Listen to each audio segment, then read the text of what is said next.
पाहिल्यावर बोलले, भेंडी तू एवढी फटफट बोलणारी मुलगी, फायर, डिरेक्ट फायर, कविता वगैरे असेल आणि आम्हाला पे करा काहीतरी, चाहती तुमको दिल जान से. पण एक्झाम पण खूप महत्वाचे आहे ना, सो मोरल डाऊन करण्यासाठी सेटवर आलेले असतात, बट तुम्हाला चिडवणंच.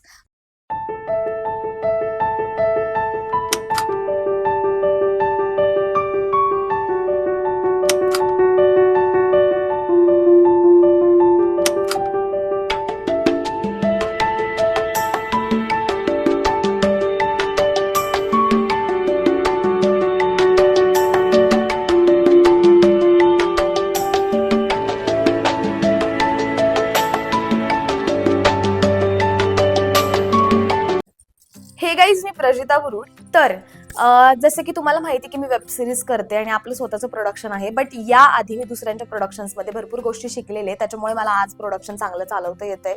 सो तर त्या आधीची जर्नी, आपल्या प्रोडक्शनच्या आधीच्या जर्नीमध्ये माझं एक काम होतं जे खूप काउंटेबल होतं आणि ते माझ्या मम्मीला माझं नेहमीच काम आवडतं. माझी मम्मी ते काम ना माझ्या कोणत्या पण कामासोबत कम्पेअर करते.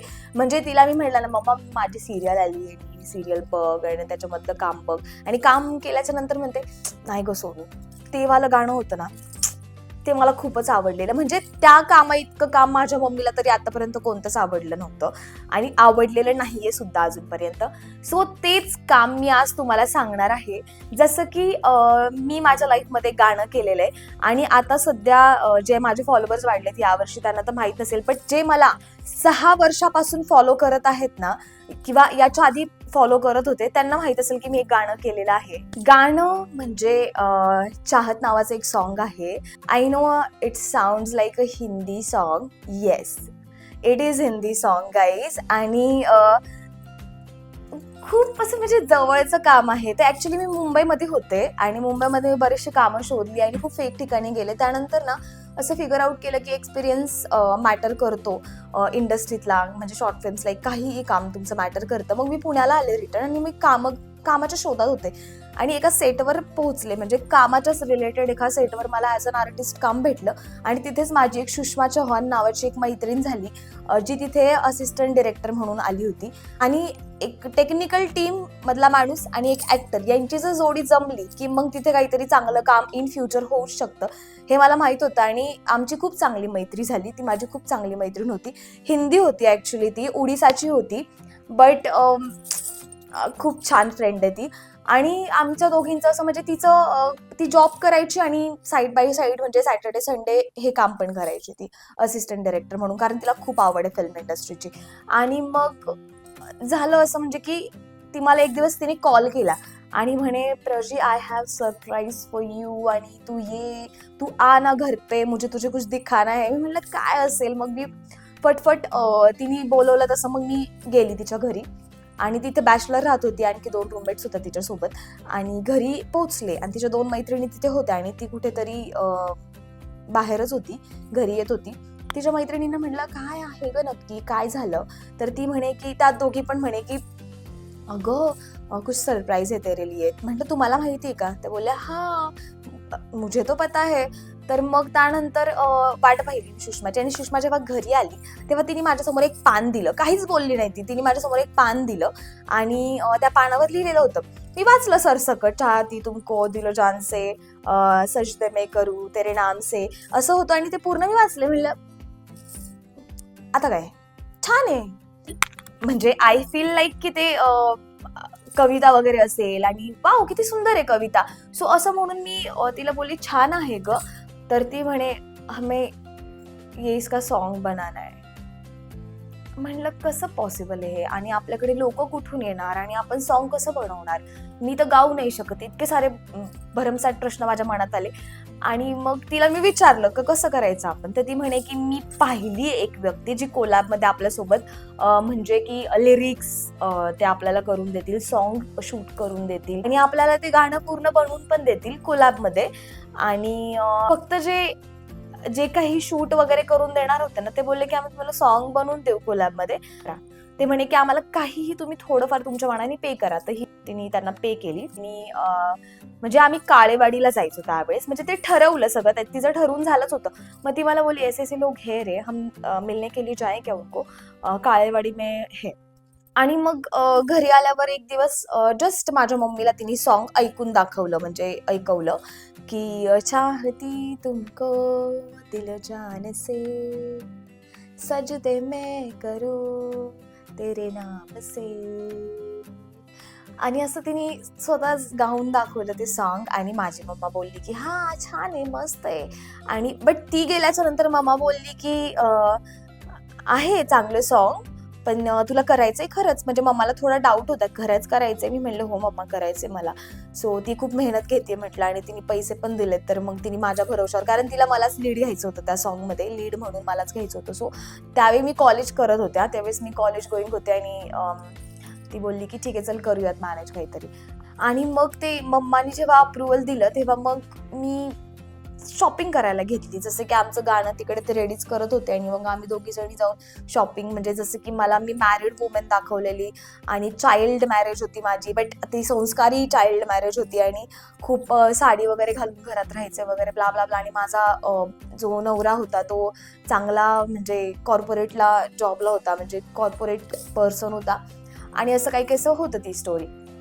सो मग मला साड्या खरेदी केल्या, ब्लाऊज माझ्या मम्माने शिवले. आणि त्यानंतर मग येस म्हटलं की चला करूयात, लेट्स डू इट, लावूयात. बट आम्हाला आता हिरोईन आहे, हिरोईन मी होते, बट हिरो कुठून आणायचा. सो हिरोच्या बाबतीत पण एक किस्सा घडला की माझी एक मैत्रीण प्रीती होती. सो ती प्रीती मला एकदा एक ऑडिशनला घेऊन गेली होती. आणि मग मी माझ्यासोबत सुषमाला घेऊन गेले होते त्या ऑडिशनसाठी. आणि मग प्रीती बोलली की हा माझा फ्रेंड आहे, तिथे प्रशांत आला होता, आणि प्रशांतला तिने म्हणजे त्याच्याशी ओळख करून दिली. तर ओळख झाली, आणि आम्ही ते ऑडिशन पण दिलं. आणि मग सुषमाच्या डोक्यात आलं की he is the hero. So आम्ही त्याला विचारलं नंतर की तू करशील का, असं सॉन्ग आहे. आणि तो बोला की ठीक आहे, लेट्स डू इट. आणि मग आमचं ठरलं, हिरो ठरला, हिरोईन ठरली. मग शूट लावायचं, पण शूट लावायचं म्हणजे लोकेशन्स पण पाहिजेत. तर सुषमा पहिली शोधणार होती लोकेशन, बट तिला नाही सापडले. मग माझाच एक मित्र आहे बालाजी करून, सो मी त्याला बोलली की यार मला फ्लॅट पाहिजे. आणि नवीनच तो त्या फ्लॅटमध्ये राहायला गेला होता, मी त्याच्या पूजेला जाऊन आले होते. बट तो मला बोलला होता त्यावेळेस की माझं कधी घर तुला लागलं शूटसाठी तर घे तू. तर म्हणलं ठीक आहे. बट आता यामध्ये आणखी एक कलाकार ॲड झाली होती, जी की माझी मुलगी, फ्युचर डॉटर, माझी मुलगी. सो मुलीच्या कॅरेक्टरसाठी आम्ही बालाजीच होता, ज्याचं घर आम्ही शूटसाठी घेतलं होतं, त्याचीच बहिणीची मुलगी होती. आणि तिला पण खूप आवड होती या क्षेत्रात. सो ती पण आली. आणि मग ते सॉन्ग पूर्ण एक फॅमिली टाईप ऑफ सॉन्ग होतं, आणि थोडंसं एक हार्ट ब्रेकिंग सॉन्ग होतं. सो ती पण त्याच्यामध्ये इन झाली. आणि शूट आमचं ते घर डन झालं, जेवणाच्या गोष्टी डन झाल्या, जेवण तर बाहेरूनच मागवलं होतं, हिरो डन झाला, मी तर पहिलेच फिक्स होते. आणि मग सगळ्या गोष्टी जुळून आल्या. फ्रायडे काहीतरी होता मला असं वाटतं मे बी त्या दिवशी, आणि आम्ही शूट लावलं त्या दिवशी. फ्रायडे होता, आणि त्या दिवशी माझी एक्झाम होती गाईज. बट मला कोणत्याही परिस्थितीत माझं काम सोडायचं नव्हतं, कारण खूप कष्ट लागतात यार कामं शोधण्यासाठी. सो मला ना ते कोणतंच काम माझं घालवायचं नव्हतं. मग मी असं तिला बोलली की आपण फ्रायडेला शूट करू, बट माझी एक्झाम, कारण सगळ्यांच्या डेट्स जुळून आल्या होत्या, तर मी तर नखरे नाही करू शकत, पण एक्झाम पण खूप महत्त्वाची आहे ना. सो मग मी तिला बोलली की अगं सकाळी शूट करूयात आपण, आणि जेव्हा बॉईजचे सीन असतील ना त्यावेळेस मी जाईल कॉलेजला, आणि कॉलेजवरून आल्याच्या नंतर मी परत तुम्हाला जॉईन करेन. सो असं आमचं सगळं ठरलं. तर मग मी एक्झामसाठी प्रिपरेशन पण केल्या होत्या, बट ती एक्साइटमेंट असते ना, उद्या माझं शूट आहे, ती एक्साइटमेंट पण होती. सो कॉलेज तर होतंच, बट म्हटलं गाणं आहे, पहिलं माझ्या लाईफमधलं सॉन्ग आहे ते पण हिंदी सॉन्ग, आणि मी ते करते ॲज अ लीड. सो शूटिंगचा दिवस आला. आम्हाला वाटलं एकदम नॉर्मल फ्लॅट, एकदम सिम्पल, आपण जसं सगळं जुळून आणलं तसं. नो गाईज, खूप प्रॉब्लेम्स होतात जेव्हा तुम्ही एखादं काम करता.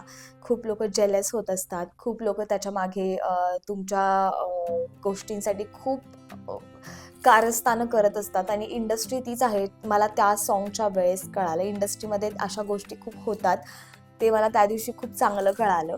आणि हे तर खूप मी नॉर्मल बेसिसवर काम करत होते, खूप नॉर्मली काम करत होते. स्टार्टिंगचंच वर्क होतं हे.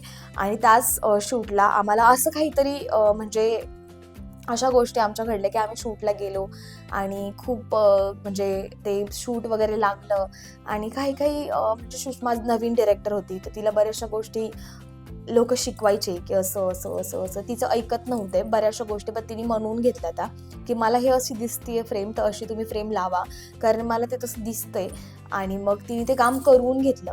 बट तरीही काही लोक असतात मोरल डाऊन करण्यासाठी सेटवर आलेले असतात, बट ठीक आहे, that's okay, that's fine, part of a journey, part of a day.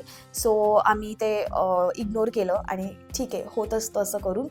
But मी कधी हे फेस केलं नव्हतं अशा गोष्टी की सेटवर एवढं पॉलिटिक्स होत असेल किंवा इतका गोष्टी अ, अ, खूप गोष्टी व्हायच्या की तुम्हाला चिडवणंच, तुम्हाला जमतच नाही, तुम्ही असेच आहात वगैरे ब्ला ब्ला ब्ला ब्ला गोष्टी झाल्या. बट ते माझ्या नशिबात होतं, ते कोणी काढून घेऊ शकत नाही. किती पण जळा, किती पण काही पण करा असं मी ठरवलं आणि एकदम कॉन्फिडेंटली घरी आले. माझी एक्झाम 2 वाजता होती, मी 1 वाजता घरी आले. माझं कॉलेज इथे जवळच आहे नियर बाय. सो मग खूप वाईट वाटत होतं गाईज त्यावेळेस.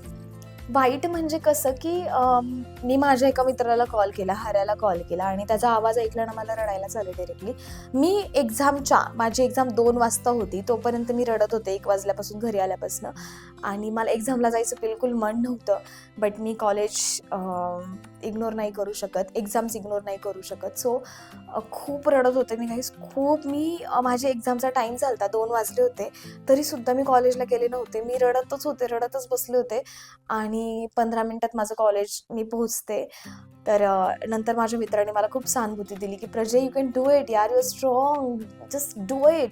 आणि तो मला बोलतो की एवढी चुरू तू बोलतेस, तुला एवढं कळतं बोलायचं, तर तू एखाद्याला तू त्याची लायकी का नाही दाखवून देत लगेच आणि का तू त्यांना. पण मी कामाची खूप रिस्पेक्ट करते त्या ठिकाणी, मला असं काही करू वाटत नव्हतं. बट दुसरे थांबत नाही, तर तो मला बोलला की तू का थांबतीयस यार, बोल ना. सो मी सकाळपासून एकदम अशी बिचारी कॅरेक्टर जे होतं ना त्यासारखीच एकदम बिचारी, एकदम सहन करणारी, एकदम पोटाशी घालून घेणारी, जाऊ दे यार, चल ना यार, असे एकदम साधी भोळी प्ले करत होते. प्रजिता हा. आणि ते मला ठीक आहे बोलले, चल मी बोलली नाही कोणाला काहीच, कोणी किती काही करा. आणि मग नंतर कॉलेजला गेली, एक्झाम खूप चांगली, मी पेपर दिला. आणि आमच्या इथं असं एक्झामला असं आपल्या इथं होतं, म्हणजे मी ज्या कॉलेज होते ना तिथे एक्झामसाठी असं होतं की लिहायचा पेपर आणि तुमचं झालं की निघायचं. सो मग मी लवकरच आली, 1 तास आधीच निघून आली. एक तर लेट पण गेली होती 15 मिनिट आणि मी आले लवकरच.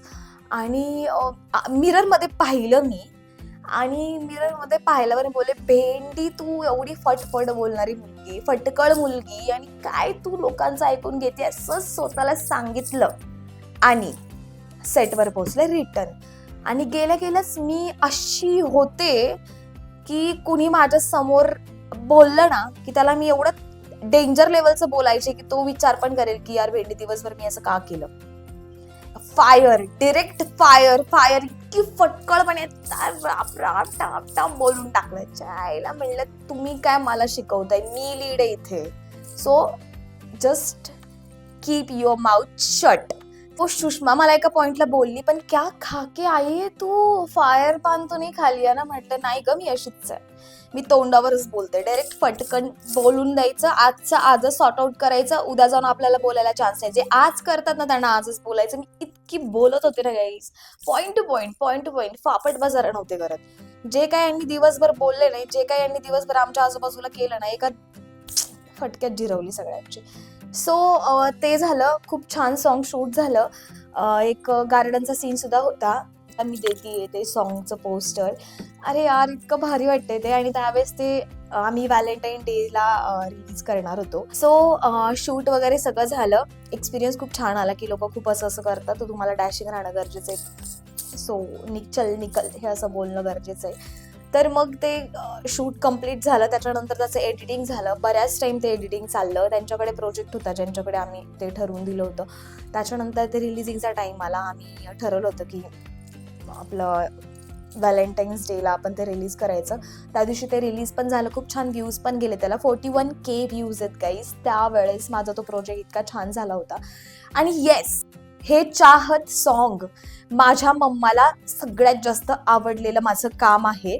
तर ते काम तुम्ही अजूनपर्यंत पाहिलेलं नसेल तर मी डिस्क्रिप्शनमध्ये लिंक देत आहे. त्या लिंकवर क्लिक करा आणि ते सॉन्ग एन्जॉय करा. खूप जास्त मेहनत केली होती गाईज आणि तेव्हा मी खूप छोटी होते. खूप एज कमी होतं माझं त्यावेळेस आणि त्यावेळेस मी ते काम केलं होतं. सो तुम्ही ते नक्की सॉन्ग पहा आणि जसं की मी स्टोरीला पण टाकेन इंस्टाग्रामच्या.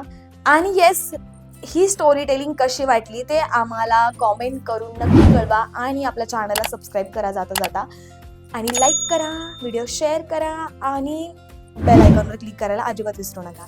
Thank you, bye bye.